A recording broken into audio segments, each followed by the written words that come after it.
Το γαλάζιο δάσος. Ένα παραμύθι που έγραψαν η Μαρία Φραγκώδη και η Μαρία Παπαχριστοφόρου σε εικονογράφηση του Άγγελου Κυρίλλου. Μια φορά και έναν καιρό, στο γαλάζιο δάσος ζούσαν τρεις αγαπημένοι και αχώριστοι φίλοι.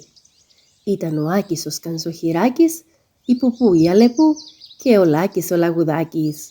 Το έλεγαν γαλάζιο δάσος, γιατί εκεί όλα τα δέντρα αντιπράσινα ήταν γαλάζια, σαν την θάλασσα.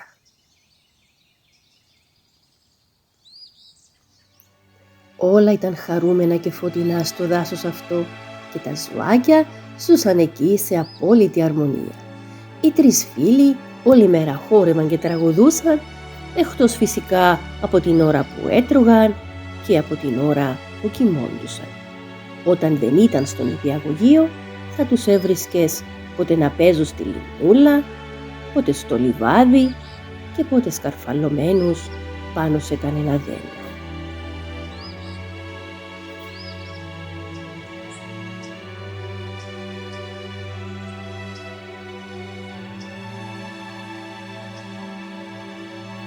Ο καιρός περνούσε, μα κάτι άσχημο άρχισε να συμβαίνει στο γαλάζιο δάσος. Σκουπίδια άρχισαν να μαζεύονται, πολλά σκουπίδια. Κάποια τα έφερνε ο άνεμος από την διπλανή πόλη, κάποια τα πετούσαν οι άνθρωποι όταν έρχονταν εκεί εκδρομή.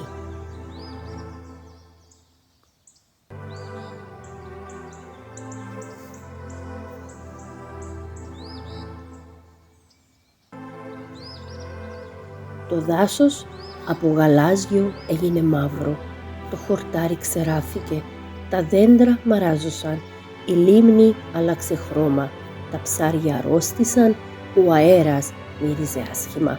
Τα ζωάκια έπρεπε να πακετάρουν τα πράγματά τους και να φύγουν μακριά, να σωθούν, να πάνε σε άλλα μέρη, να πάνε σε άλλα δάση, κάπου που να μπορούν να ανασένουν. Οι τρεις φίλοι ήταν πολύ λυπημένοι, γιατί ο καθένας τα πήγαινε και σε διαφορετικό μέρος. Η μεγάλη τους φιλία θα χανόταν. Αποφάσισαν λοιπόν ότι έπρεπε να κάνουν κάτι. Τι όμως? Κάθισαν και σκέφτηκαν, 2 μέρες και 2 νύχτες σκέφτονταν, ώσπου ο Λάκης ο Λαγουδάκης φώναξε.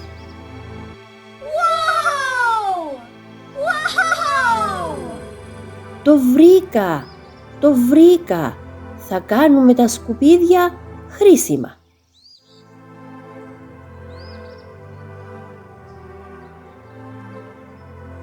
Δηλαδή, ρώτησε η Πουπού η Αλεπού. Να, θα μαζέψουμε όλα τα σκουπίδια, θα τα βάλουμε στους κάδους της ανακύκλωσης και θα τα χρησιμοποιήσουμε ξανά για να φτιάξουμε πράγματα χρήσιμα και όμορφα.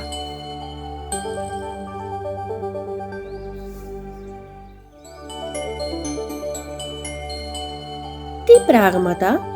Ρώτησε ο Άκης ο Σκανζοχυράκης. Θα φτιάξουμε σπιτάκια για τα ζωάκια, φωλίτσες για τα πουλιά, παιχνίδια για το πάρκο, είπε ο Λάκης ο Λαγουδάκης.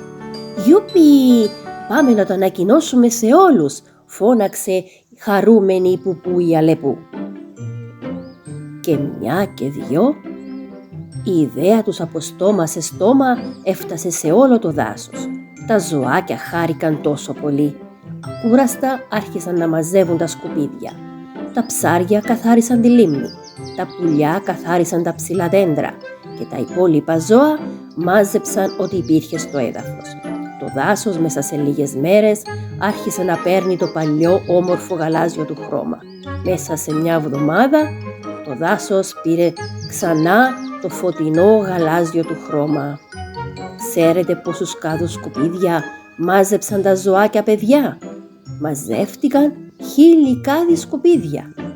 Από αυτούς έφτιαξαν 100 φωλιές για τα πουλάκια, 200 σπιτάκια για τα ζώα, 30 καινούρια παιχνίδια για το πάρκο και πολλά δωράκια για τα ζωάκια που ήταν άρρωστα και δεν μπόρεσαν να βοηθήσουν.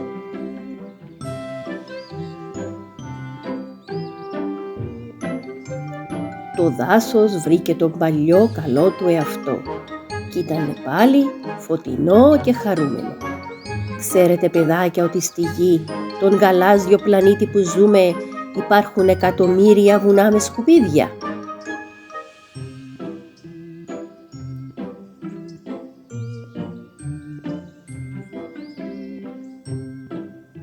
Από αυτά πολλά πηγαίνουν στα εργοστάσια και ξαναγίνονται πλαστικά, μεταλλικά ή γυάλινα αντικείμενα.